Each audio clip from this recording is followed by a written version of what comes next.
The misalignment that this frame shows is that it does not have the 4-point touch.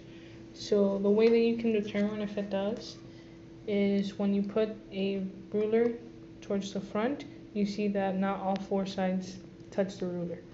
This is the effect that it has on a patient. In this case, I did use a negative face form, and as you can see, it shows that the frame from the sides is too outwards.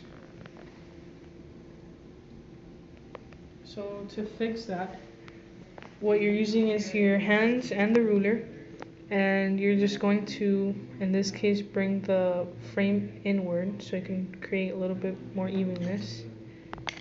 And you check yourself by making sure that all the sides are even.